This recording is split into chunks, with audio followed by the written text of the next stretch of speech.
Ah,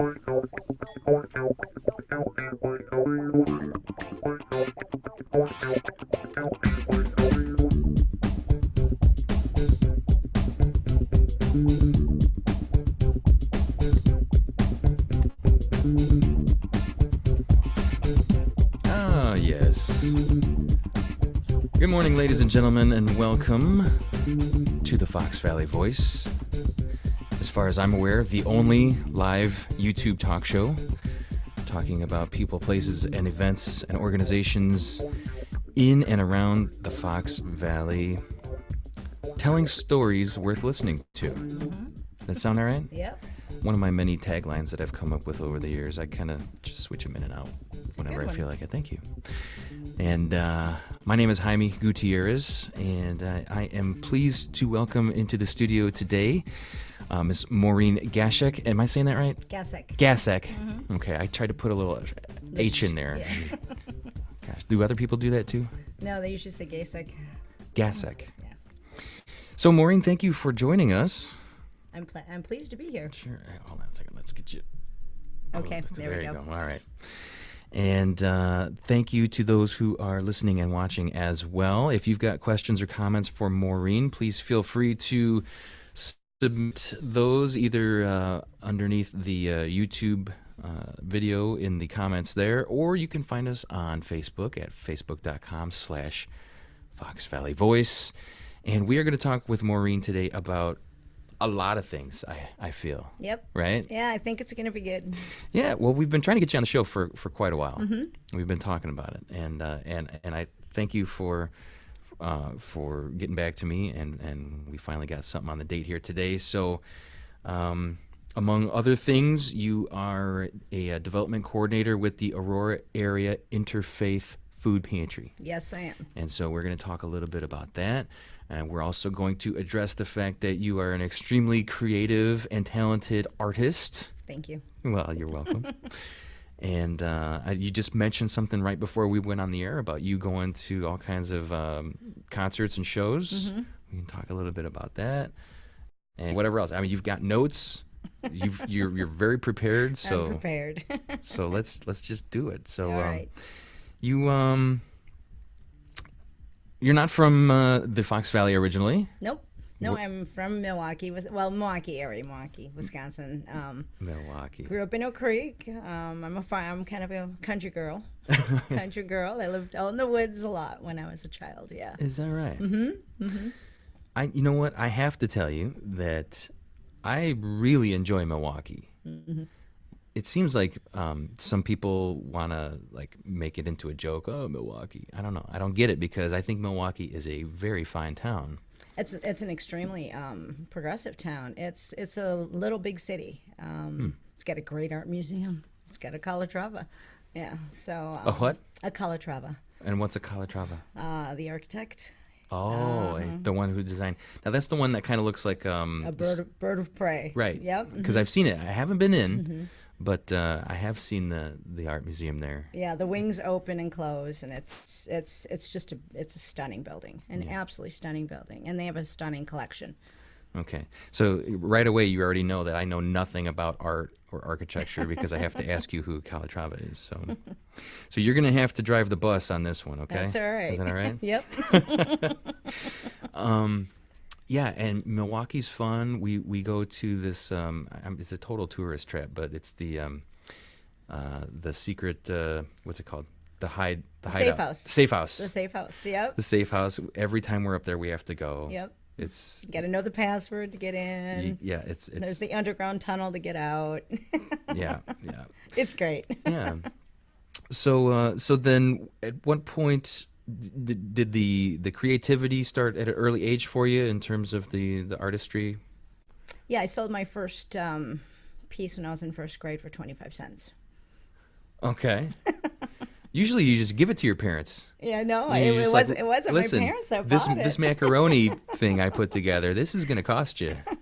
It actually was a collage of my hands, and I'm a generation from my siblings, so I'm the youngest of three brothers, and he was in my youngest brother was in high school, and it was a fellow student of his that wanted my collage for a speech she was doing.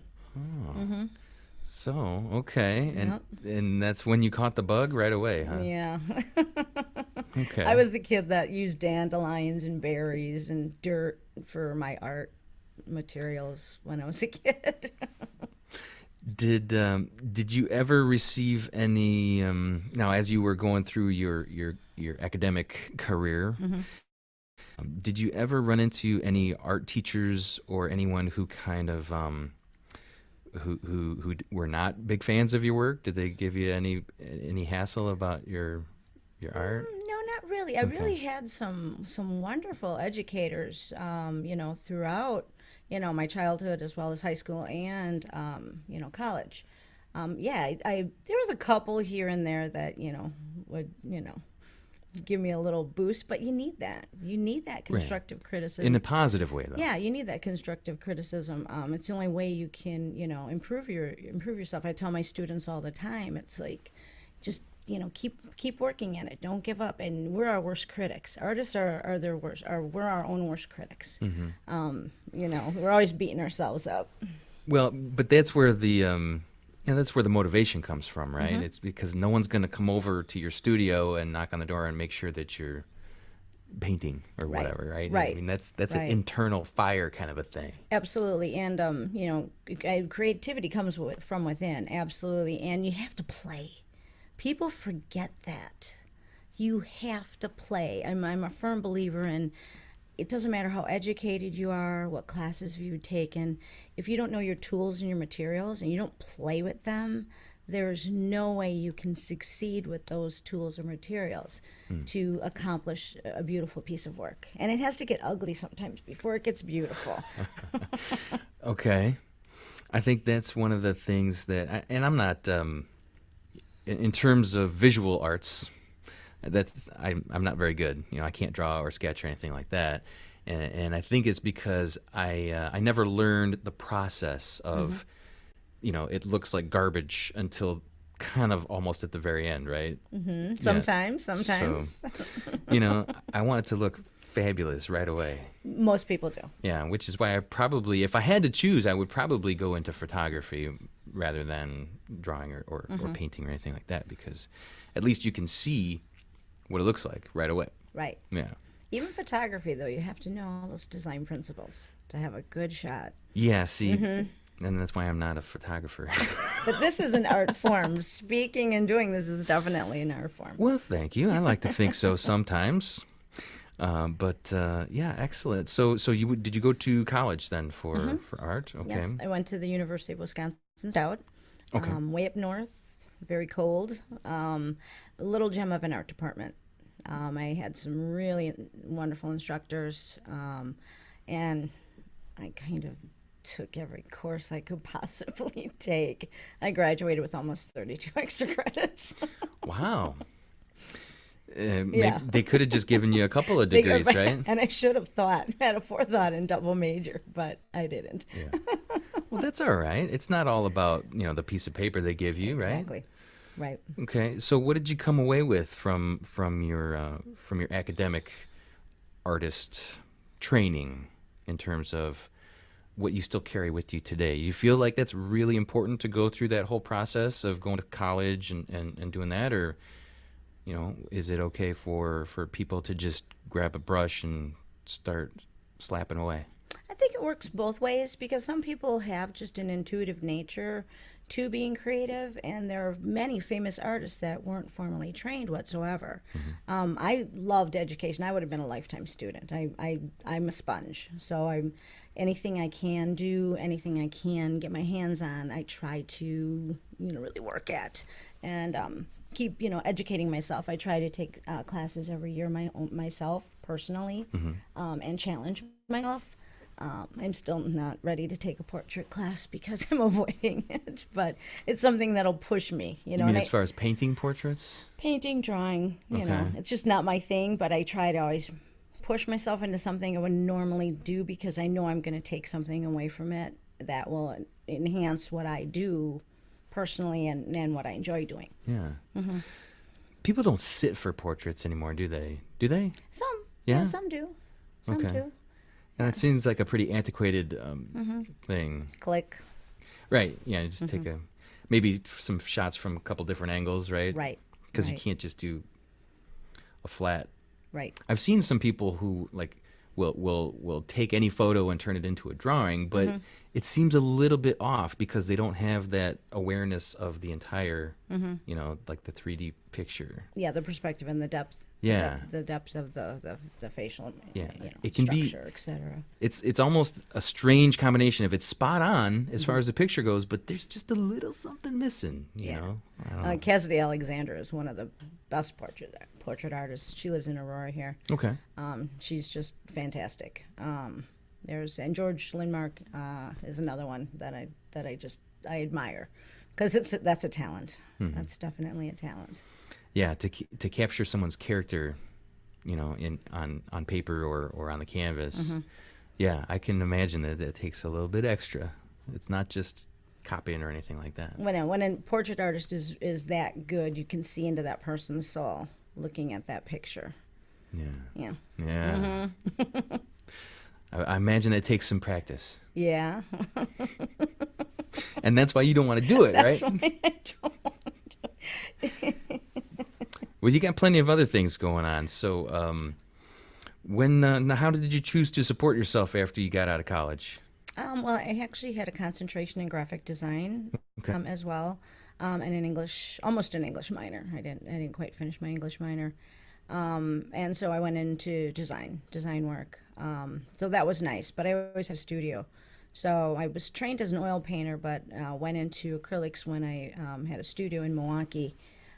Just we didn't have the ventilation, and it was something to explore, something new, and they were really kind of up and coming at the time. So that's okay. my medium of choice right now. Is acrylic. Yeah. Okay. But on the design side, that's kind of art with a purpose, Yes. right? Yes. Yes. So tell me a little bit about how that works for you in terms of feeding your soul. Is you still enjoy that, or is that just a way to pay the bills? No, I enjoy it. I have a hard time reading the newspaper, though, because I always find flaws, and it's one of those where it's like, oh, there's a typo, or that's crooked, or that just doesn't look good. Okay. It's one of those where it's like, because you're ISO trained. Yeah. I had a bet once with one of my printers, and he swore it wasn't off. There was, and I says, no, it's at least a 16th or to a 32nd off, and we had a bet, and I won. Because you can tell the difference between a 16th of an inch of when something's off. Yeah, it's a graphic design training. Wow. It's just the eye. So Wow. Yeah, I mean, I'm just tickled if it's spelled close enough to where I could figure out what they're trying to say. So anyway. yeah, and the design is it comes in hand, even with the food pantry. Yes. So I do a lot of invitations and things, and help with the print, and that's one of the things that I do as part of my role, is assist in that, do Facebook, social media. We have 1,000 likes now. We want more. All right. Well, real quick, and then we're going to jump into the talking about the food pantry. But when did you make the transition from Wisconsin to this area? How did that work out? I was in a corporate environment. I worked for one of the largest senior living agencies in the country, and I was their agency director. So I developed the entire agency within the corporation. Okay. And did that in Wisconsin, and then I was transferred down here to a company. My boss hired me again, and that's how I made the transition. Okay. So in '98, I moved down to Illinois. All right. Yeah, and then in 2001, we bought the house in Aurora. Okay. So now I'm going to put you on the spot a little bit, but which is better? Is it Wisconsin or Illinois? Milwaukee's always my home. Yeah. Well, you know what? That's fine. It is. I'm not going to give you grief about that. I love being here. I love Aurora, but when I go home, I'm home. Yeah. There's just that warm feeling, and I'm very familiar. It's a comfortable space, and the lake is so gorgeous. They did a nice job with the lakefront up there in Milwaukee.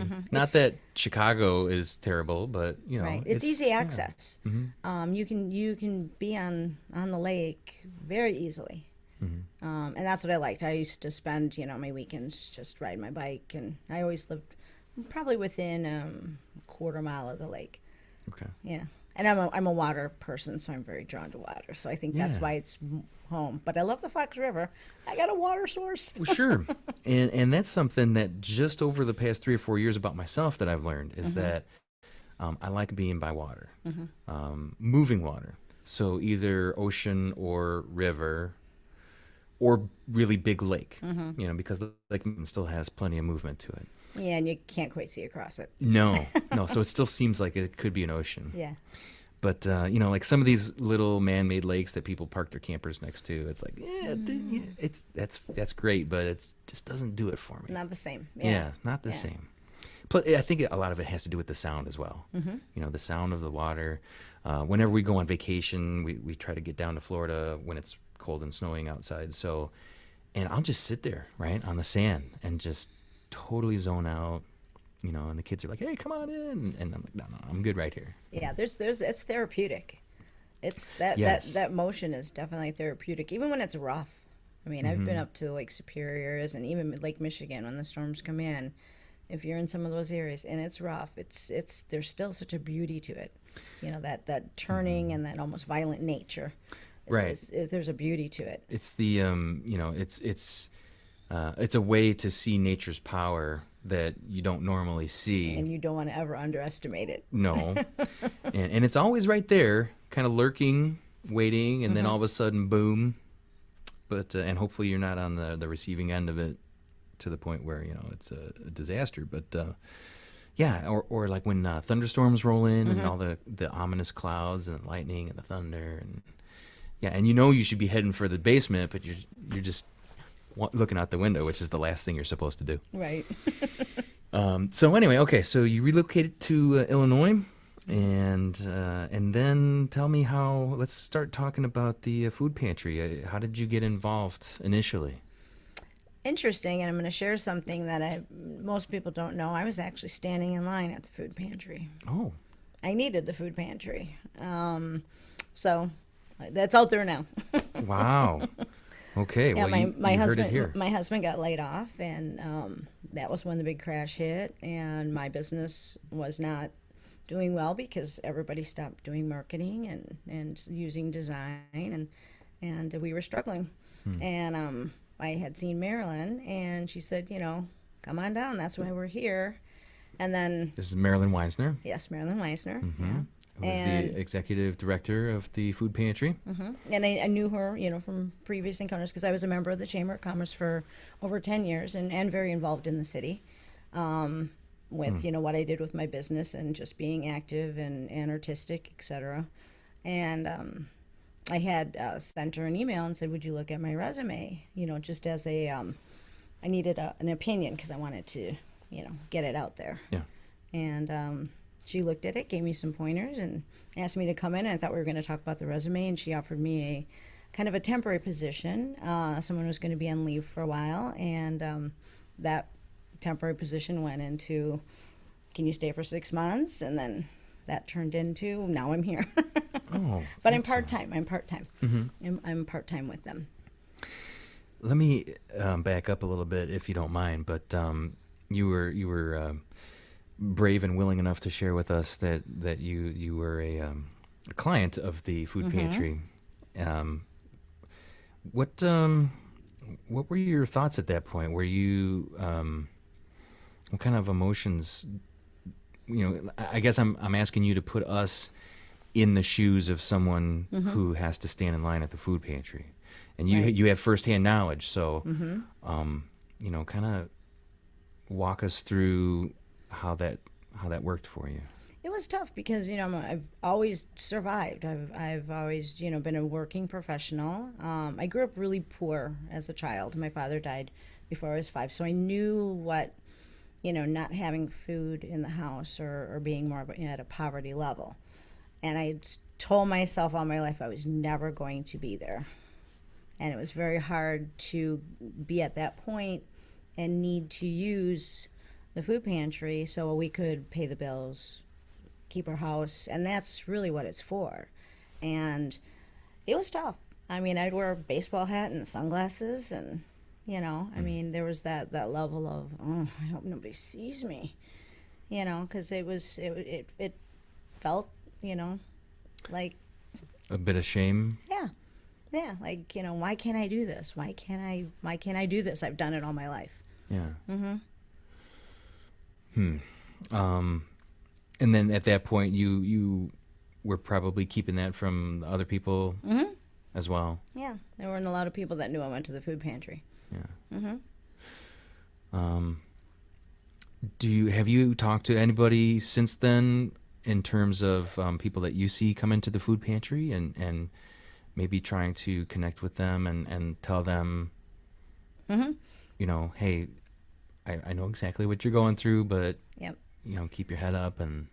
Yeah, and I have friends too. I have friends in the community that, I know the situation they're in, and I share my story because I really want them to utilize it. That's really our purpose. It is not about people that aren't educated, that are lazy, that are homeless, or any of those things we have misnomers about. It's about working people that sometimes just need that little extra assistance. We have clients that come once a week. We have clients that come once a month. Sometimes we don't see clients for many months. Sometimes they only need it once or twice to get back on their feet, and that is the purpose of the food pantry. We want them to be able to pay their bills. We want them to stay in their homes. If we need to help feed them, that's our role. That's that, and the community support we have to do that is just phenomenal. So tell me a little bit about how the food pantry works, because what I would like to know just personally, and what I think everyone else needs to know is, how does this work if I or someone I know needs to take advantage of something that the food pantry is offering? How does that work? Or on the other side of the coin, if if I really want to start helping out somehow, how do I do that? So just kind of give me the big picture on the food pantry. Okay, well, clients come in, and if they're a new client, they apply. There's an application that they fill out. They need a picture ID, and they need a piece of mail. If they do not have the piece of mail when they come in, that's okay, as long as they have a picture ID. We don't discriminate in any way, shape, or form. So they fill out the application, and they are eligible to give food that day. If they have children, they need to supply a medical card or birth certificates, as well as that piece of mail for any other members that are living in the household that get mail. Okay. So that's how we register them. And then they are available, it is available for them to get food that day.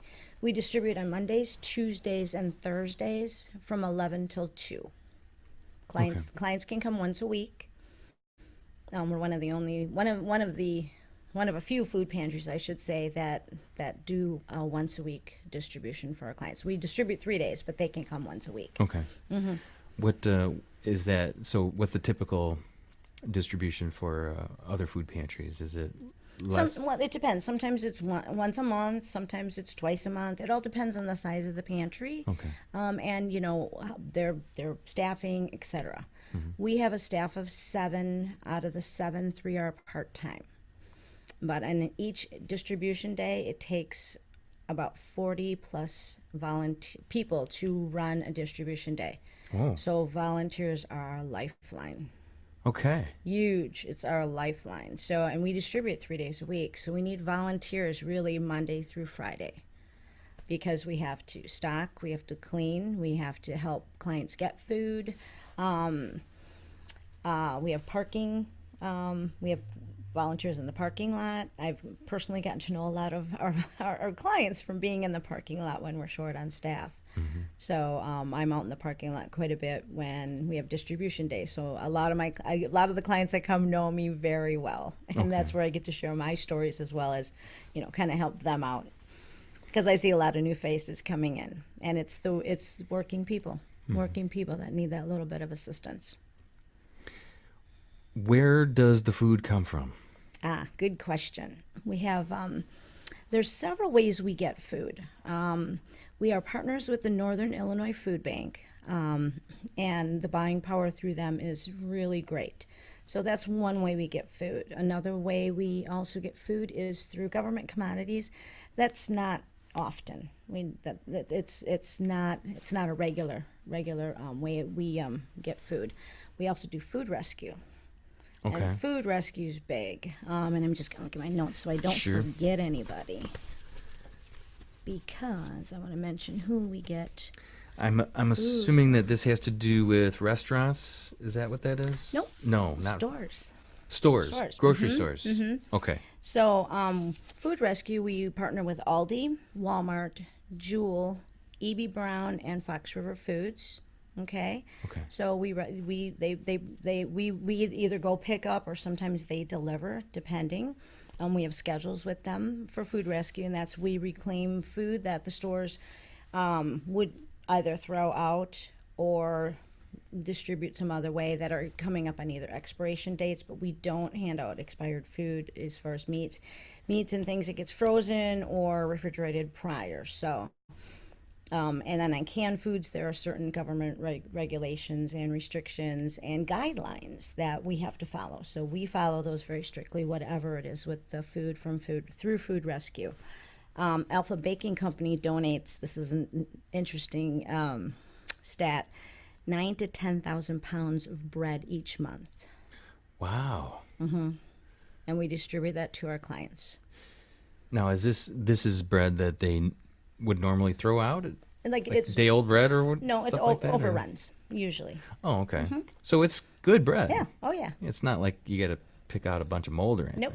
Yeah. Nope, not at all. Not at all. And we don't put any food out that is. No. It gets sorted through. It's something we try to avoid. Understandable. Yes. So, and then also we get food through food donations, and drives. Okay. With the Northern Illinois Food Bank, it's interesting because our buying power is so great.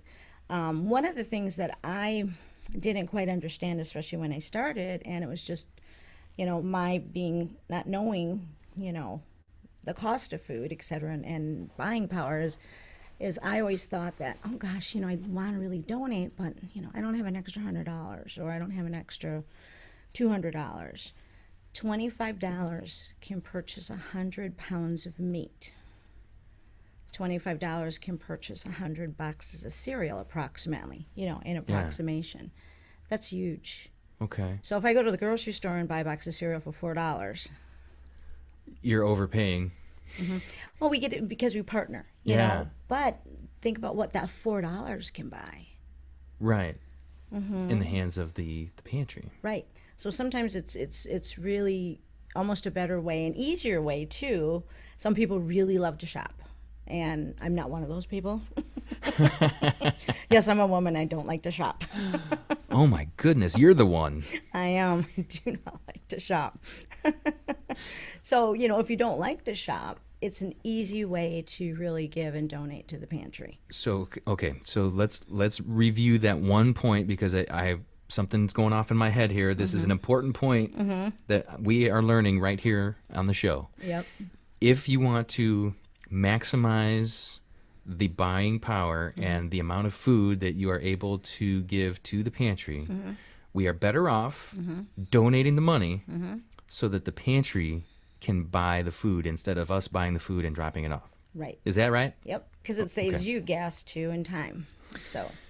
Well, yeah, I mean, that's incidental. What we're talking about is the ability to buy 100 boxes of cereal instead of 10. Right. Right? Or whatever. Right. I can't do math in my head, but... Yeah, it would be more like 4 or 5, Yeah. 6, yeah, Yeah. depending on the cost of the cereal. Right. So for $25, if you got 5 boxes or 6 boxes of cereal, compare that to almost 100. 100, yeah. And I think we can all agree that we would rather you get 100 boxes of cereal instead of 6. Yeah. All right. That's an example. Yeah. That's a good one. I think we can use that. Yeah. All right. So, lesson number 1, donate money to the pantry. Food's good too, though. We're not going to turn away food. Absolutely. We're not going to turn it away. We will not turn away food. Because some people really like to do that. They like to go pick it up. We also have a needs list online. So we have a critical needs list, and we have a needs list that we post at on aurorafoodpantry.com or .org.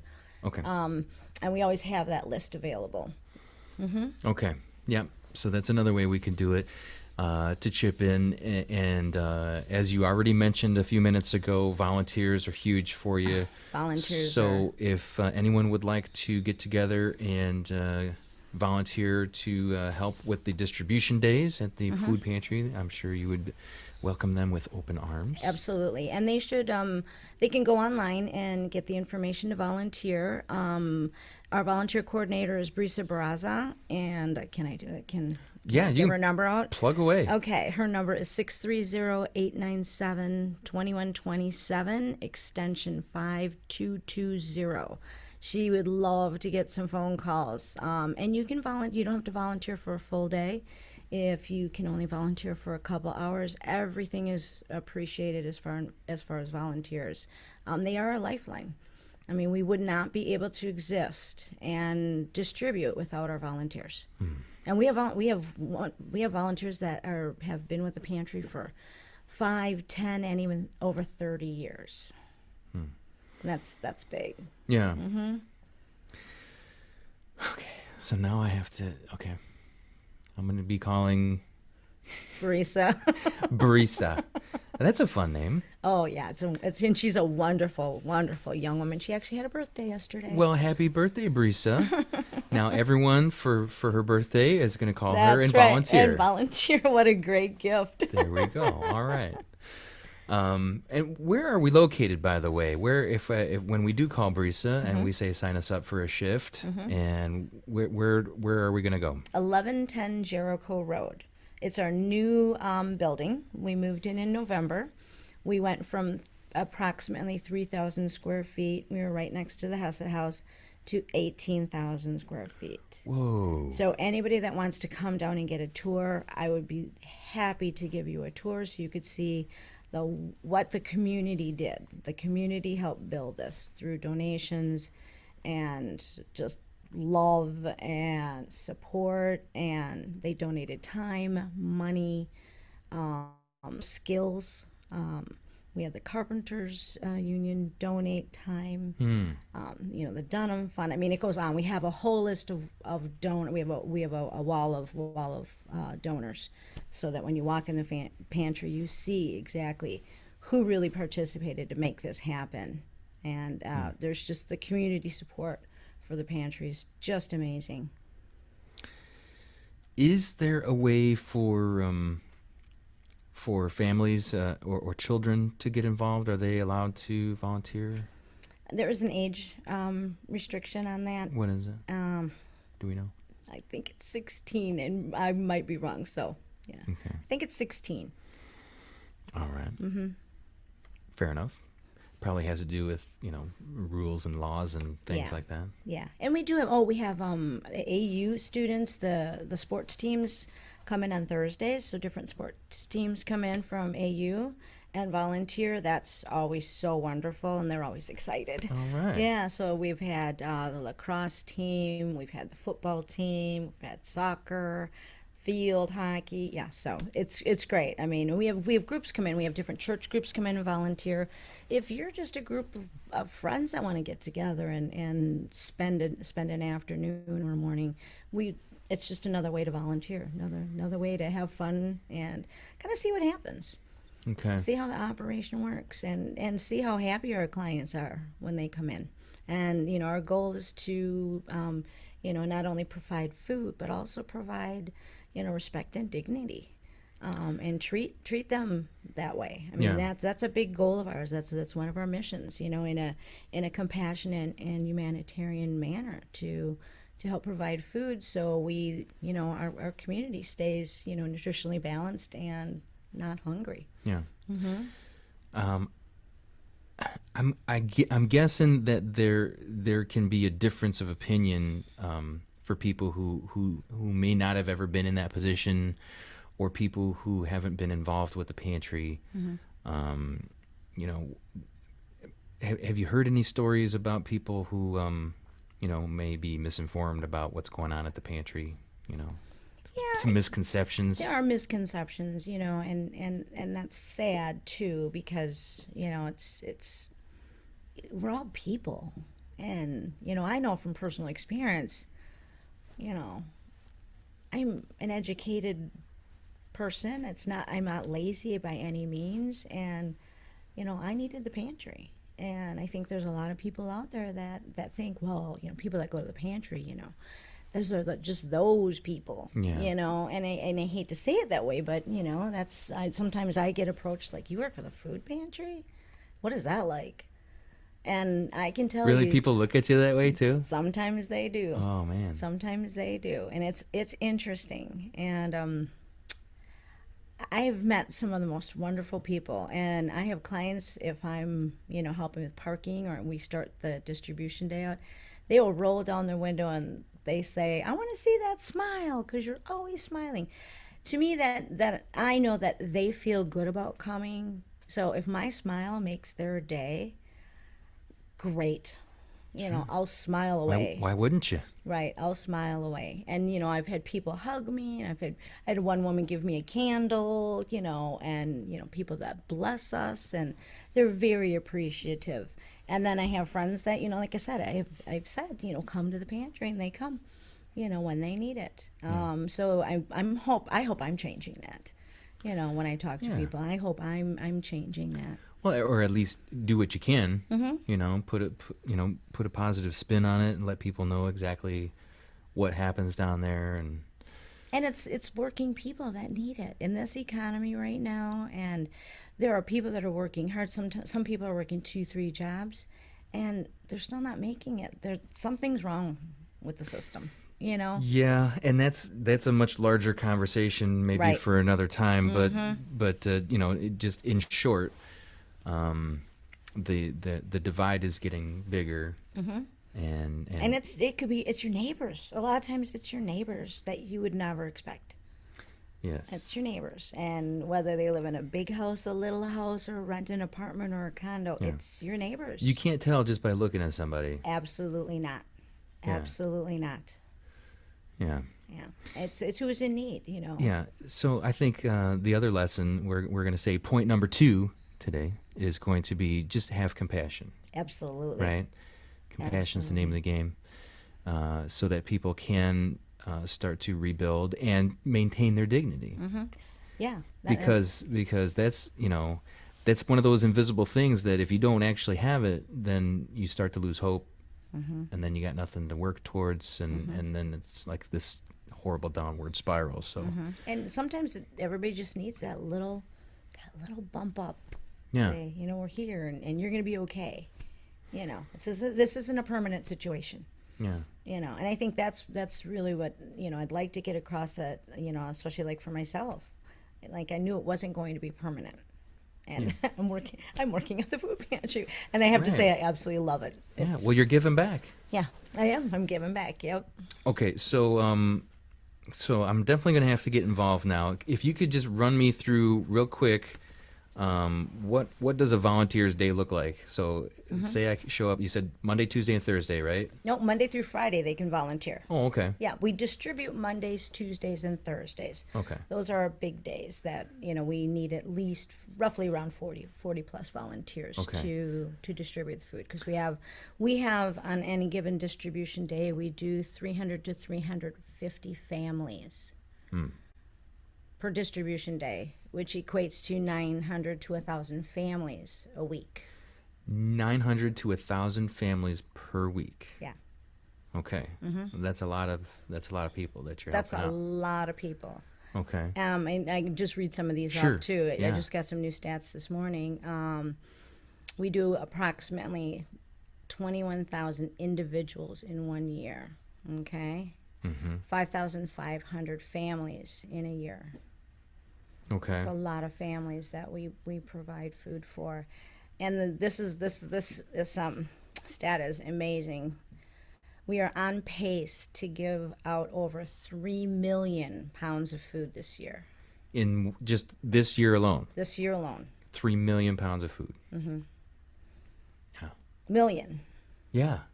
That's a lot. Yeah. That's a lot of food. Yep. A lot of food, and we weigh everything. We get weights, so those numbers are on target. Wow. That's a lot of food, and we're feeding a lot of people. Think about that, 300 to 350 families per distribution day. So a given Monday, Tuesday, or Thursday, we open the parking lot at 10, between 10 and 2, we distribute food to that many families. It's not like 20.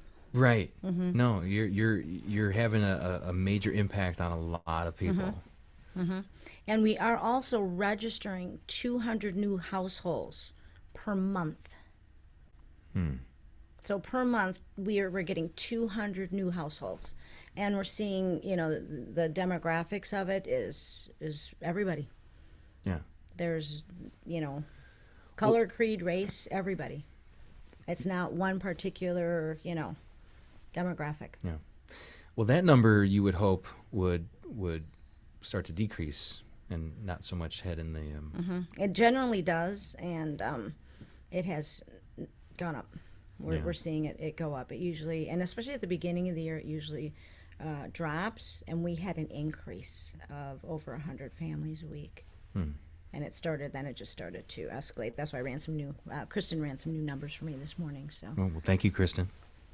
Yeah. We got to give our shout outs. Yep, absolutely. She's the director of operations. Okay. What else? What other? You got lots of notes, so let's make sure that we hit all these notes. Great. Here. What else do we got? Let's see. Yeah. How we get food, we covered. Yes. Could you tell me again the grocery stores that you work with for the recovery program? I want to make sure that people know this so that they feel good about shopping there. Good. Aldi. Walmart. Jewel. Jewel. E.B. Brown is a distributor at Fox River Foods. They distribute a lot of food to different stores. Okay. And then Alpha Baking Company makes a lot of bread for lot of the stores, everywhere. But yeah, we would not be able to survive without them. Where's Woodman's on this list? I don't know. Have we talked to them yet? I'm not sure. We may have. We've hit a lot of stores. Hello. Woodman's. We need to get on this. I like Woodman's. I love Woodman's, but I want them on that list. They do they do plenty of business there. Yeah, they do. And they're Wisconsin based. There you go. I know. We need to send you in there. Guns blazing. All right. Where's my food? So, all right. Well, we need to get Woodman's on this list. What else do we got? Well, we have a lot of things coming up. Oh yeah, we've got some events, right? Absolutely. I chose to highlight one of the events that is coming up here, which is the Thanksgiving Gala. Do you say gala or gala? Gala, yeah. I think I switch every time I say it. I know. I say gala a lot, and then I say gala. So anyway, the Thanksgiving Gala looks like it's coming up on November the 8th. You want to tell us about what this event is? It's one of our largest fundraisers. It is at Piper's Banquet. It's November 8th, 5:30 start. Tickets are available online. They're $85, $850 for a table of 10. Our goal is to sell out 400 seats. We usually pack the house, okay, so we can pack the pantry, all right? It's great. We have a live auction. We have a silent auction. We're going to have a wine pull this year, and we have a lot of other neat little goodies in store. It's a nice dinner, music, dancing, just camaraderie amongst individuals in our community. It's a really grand event. It's a wonderful, wonderful event. We are also looking for auction items for donation. Okay. We are looking for sponsorships, and we have a raffle this year, which is really cool. 100 tickets will only be sold. 100 tickets. So something tells me that the price of each ticket is somewhat higher. It's $100 each. Okay. But you get a choice.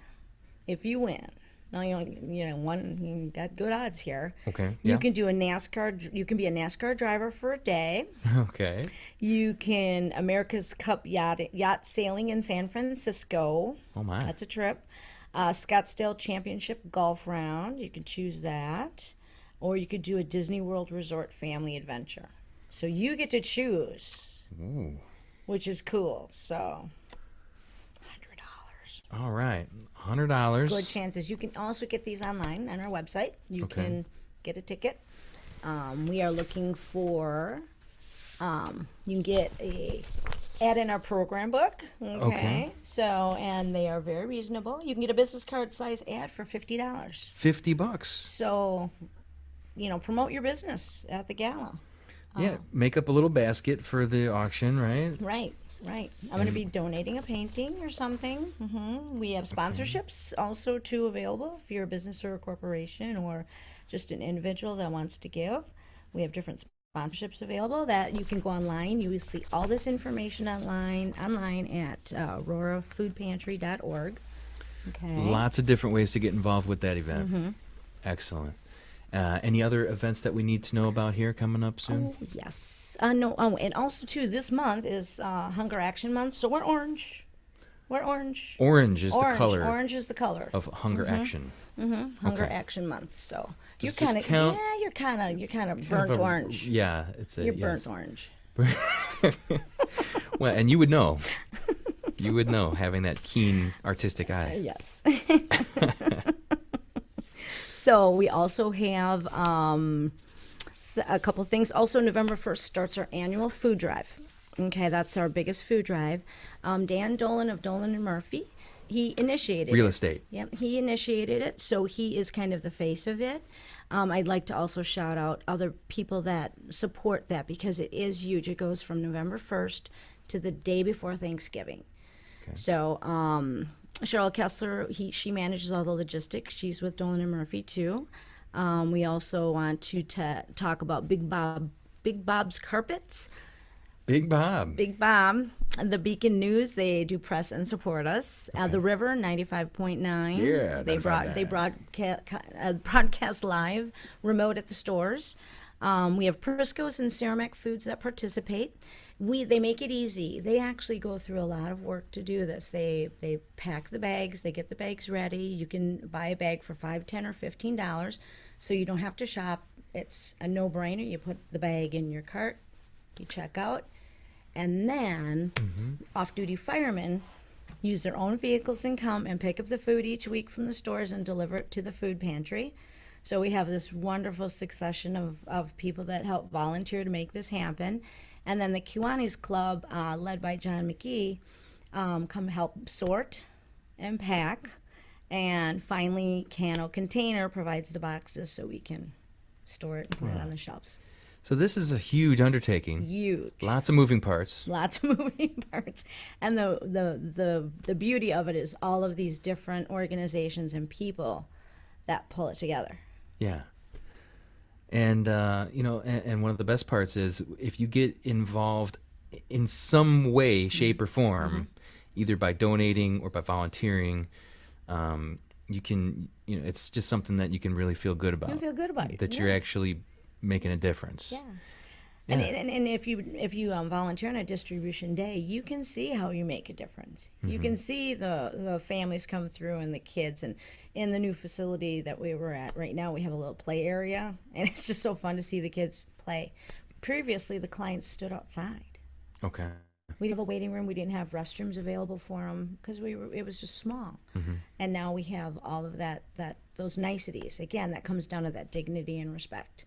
And that's what we wanted. We wanted to make sure that they weren't standing out in the cold, and the bread wasn't in the parking lot, and the produce wasn't outside.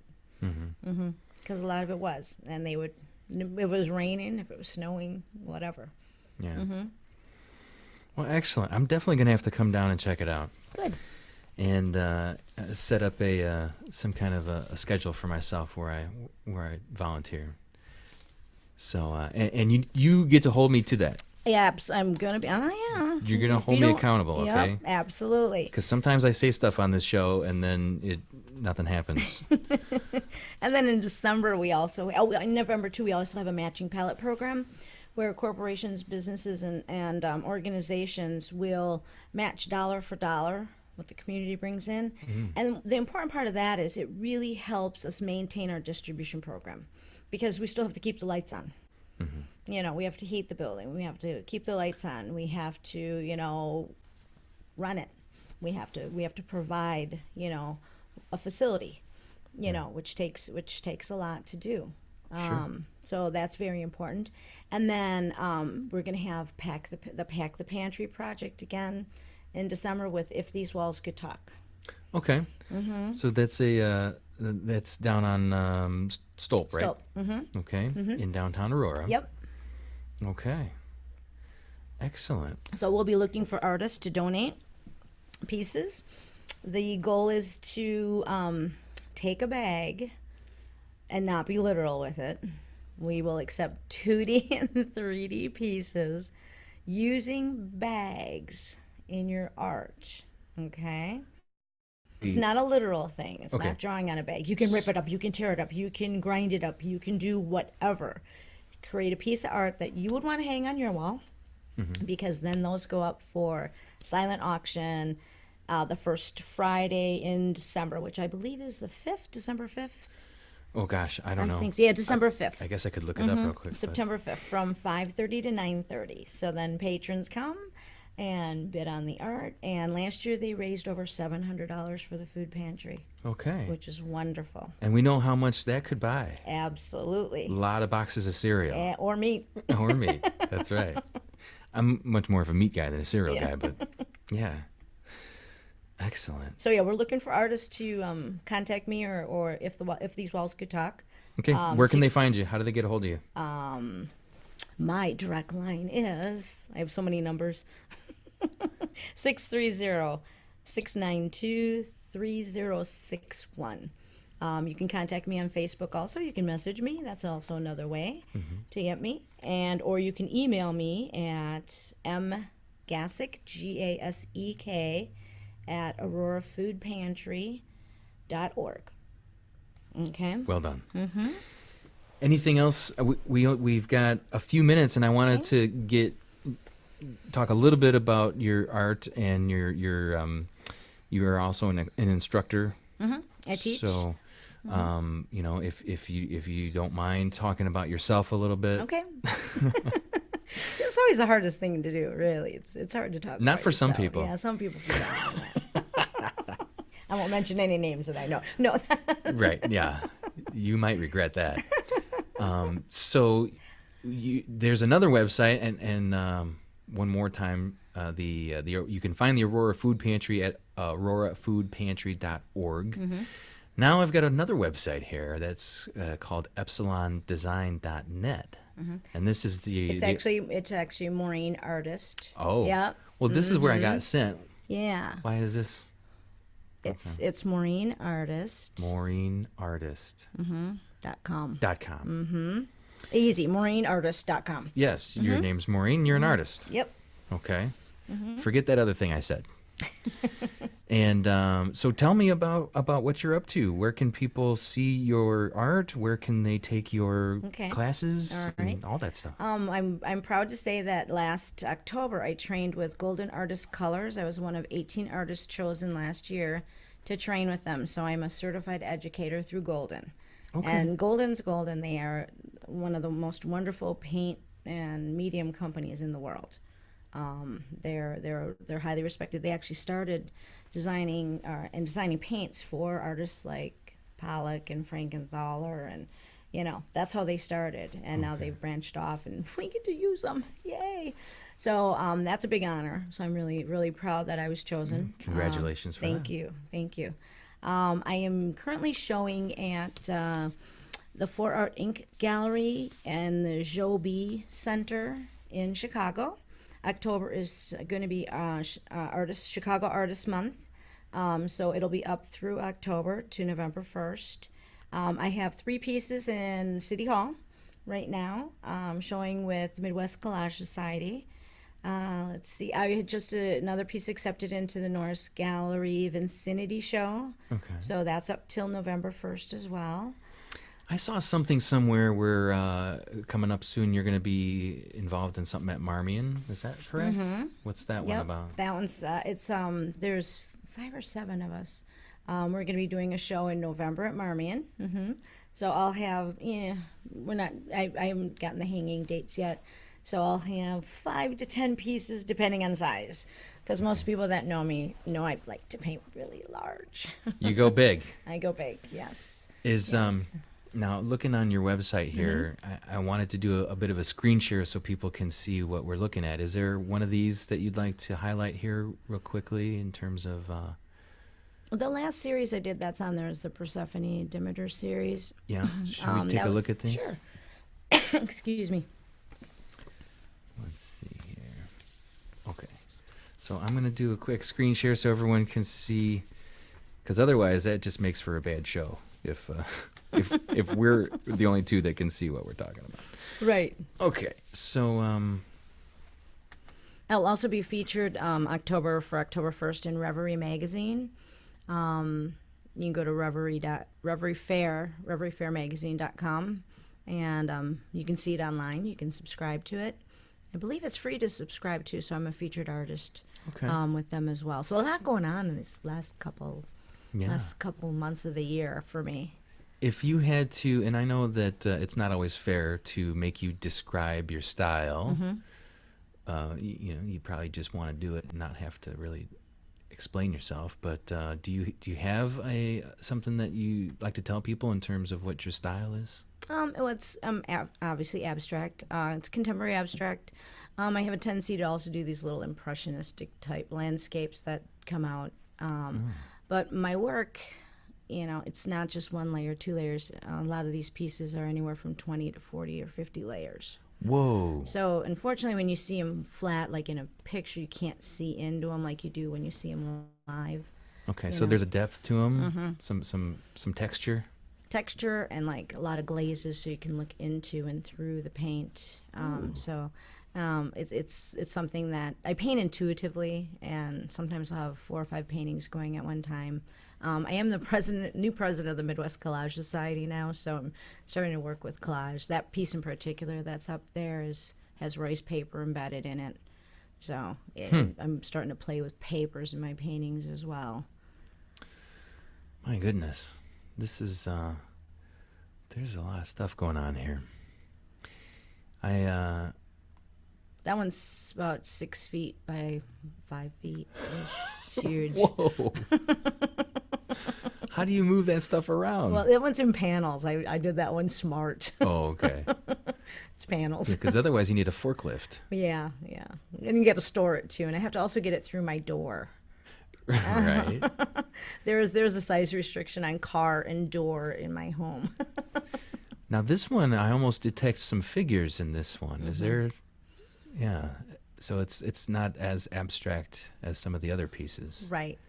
And my goal is to engage the viewer, and I want the viewer to see things. I want them to somehow relate to it, whether it's good or bad. When I get a negative response, and I've had that happen, I am elated, only because I have just shook up something in that person. It's a response, but rather than somebody walking by.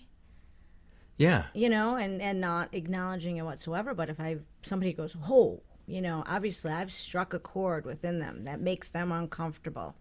And you don't mind making people uncomfortable, huh? I mean, well, it's art. I mean, art needs to move you. And if art doesn't move you, that means it's pretty boring. So it moves you either positively or negatively. Yeah. This isn't the kind of art that you see at the at the motel when you stay overnight, and they've just got some. Is that the boring art that you're talking about? Yeah. I mean, really, it's like how do you engage the viewer? I want the viewer to be engaged, whether it's by color, whether it's by a shape or a form, movement, texture. I've had people. It's like, can I touch it? It's like, please touch it. Really? Oh yeah. That when would I'm scare present. me. When Yeah, I'm, right. When I'm present. A lot of times when I'm in a show and I use my hand, and I'll be like, well, just touch it, and and people are like, oh, right, because it's that don't touch, right. Well, I'd be afraid of wiping someone's face off with the painting. Yeah, mine are pretty sealed. Okay, good, excellent. So once again, your website is maureenartist.com. And my classes are listed on there as Classes well. are on there. Give me one example of a class that we should sign up for right now. I have open studio every Thursday, so if you want to play, come and play. And where is the studio? I have a teaching studio in my home. Okay. In Aurora. I live on Lily Street. You can contact me for that address. I don't know if I want to put that out there. No, probably not. But it's a nice teaching studio, and how many people are we talking about at once? I can take about 10 people. I like to keep it small too, so I can give each individual, time and attention. Open studio is nice because if you're working on a project, I can guide you. I always do some sort of demonstration each week. If you have no idea what you want to do, I start you off. Does it include materials as well? Yep. Wow. So there's 2 fees, one with materials and one without. Okay. Because some students bring their materials and then I guide them through. I have a student I've been working with for a couple of years and she's working on an entire series of work. Okay. So, Excellent. Yeah. Oh, and one more thing I wanted to touch on before Yeah. we sign off is you are also a jewelry designer. I see. Is this an example of one of your? Yes. Because I read about it, about how you incorporate your art My paintings, into yeah. the jewelry, and I'm thinking, I have no idea how that works. Yeah, you know how I said I paint really large? I also paint really really small. You're on. Oh, and did you want to show real quick before you brought something with sure. you? We can kind of. This will show you how you can see the layers. Yes. So you Okay. can see the depth in the piece. This is just one that I've Here, if we could just bring it out here. hanging on the wall. Yeah. Okay. All right. Yes. See, when you see them live, you can see into them. Yeah. So there are these circular kind of shapes, and the edges are raised a little bit, so you can see that. Yeah. Very nice. All right. Well, thank you for this gift. Just kidding. All right. So everybody, we need to get involved at the Aurora area Interfaith Food Pantry. Find them at aurorafoodpantry.org. We also need to see all of Maureen's works at her shows, and we need to take her classes. Yes, that would be wonderful. MaureenArtist.com. And I do teach privately. I teach young students privately, especially if they have aptitude. Parents bring them in, and we move them and shake them. All right. They get to have fun and play and progress. Well, I would like to give my most heartfelt thanks to Maureen Gasek for joining us and co-hosting today and telling us all about her art and the food pantry. And just let's get involved. And someone send me an email and let me know when we're going to show up. We need to get a bunch of people down there. And thank you for listening and watching. And stay tuned. Hopefully we'll get some more shows. I do have one scheduled for next week. I'll be talking with a couple named Lori and Chris. They just opened up a barbecue restaurant up in St. Charles. Oh, cool. But the cool thing is that his story is that he is classically trained at Le Cordon Bleu. Oh, nice. That's going to be some interesting barbecue. Yeah, right? So, stay tuned for that. That one's going to be next Wednesday as well here on the Fox Valley Voice. And you can find us mostly, I would say right now, the YouTube channel is the best way to enjoy the show. My website hasn't been updated since like last year. It's kind of shameful. But I'll have to get on that. You can also find us on Facebook and Twitter and Instagram and all that other fun stuff. Cool. And we'd like to thank some friends of the show, Neighbors Magazines. They publish community magazines in St. Charles, Geneva, Batavia, and North Aurora. We'd also like to thank Downtown Auroran Magazine. Oh, cool. Marissa is a big friend of the show. You can find her at downtownauroran.wordpress.org, I want to say. I should have practiced.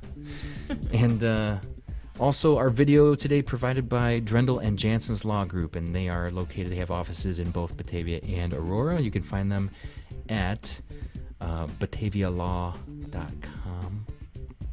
I think everything's in the description, so check it out. So thanks once again, and we'll talk to you next time.